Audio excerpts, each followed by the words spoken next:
To the other major disaster, those wildfires still raging in the West. The death toll in California, Oregon, and Washington increasing to 27.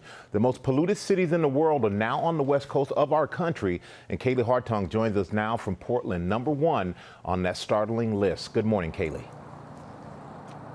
Yeah, good morning, Michael. With this N95 mask on is the only way that I'm willing to be out here.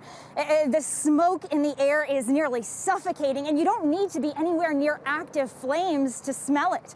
All across the West Coast, from Canada to Mexico, the air is polluted as this historic wildfire season rages on.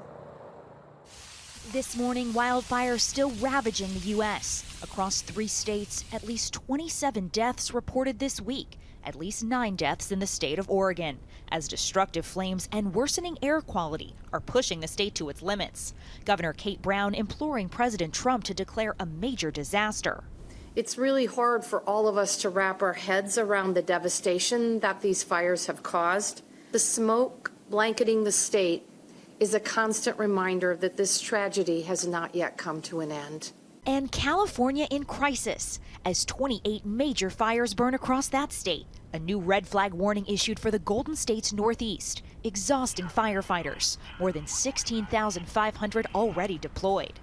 The president visiting California between campaign stops, dismissing climate change, instead blaming dry dead wood piled up on the forest floor.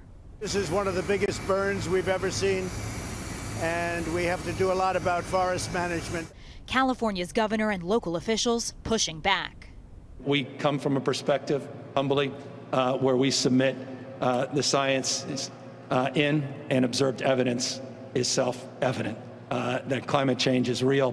If we ignore that science and sort of put our head in the sand and think it's all about vegetation management, we're not going to succeed together protecting Californians. It'll start getting cooler. You just watch. I wish science agreed with you.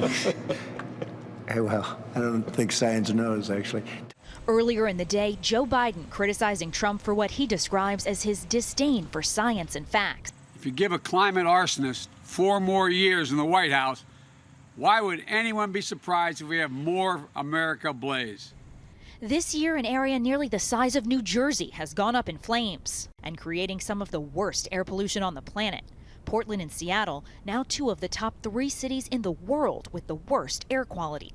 In Portland, where thick smoke blankets the city, officials saying no one should be outside unless absolutely necessary, as poor air quality can lead to or exacerbate a wide range of health conditions. Now, this is a personal air quality monitor, and it's alerting me that we are in very hazardous air conditions, and unfortunately, that's expected to continue for days to come. Michael. Oh, Kaylee. And Kaylee, what can you tell us about the number of people who are going to the hospital because of the air quality? Well, here in Oregon, Michael, they say 1 in 10 people who are going to the emergency room are doing so for conditions related to this air quality. And when you're in the middle of a pandemic, that's a challenge because a lot of those symptoms are similar to COVID-19. Scary all the way around. Thank you so much, Kaylee. Well, hey there, GMA fans. Robin Roberts here. Thanks for checking out our YouTube channel. Lots of great stuff here. So go on, click the subscribe button right over here to get more of awesome videos and content from GMA every day, anytime. We thank you for watching, and we'll see you in the morning on GMA.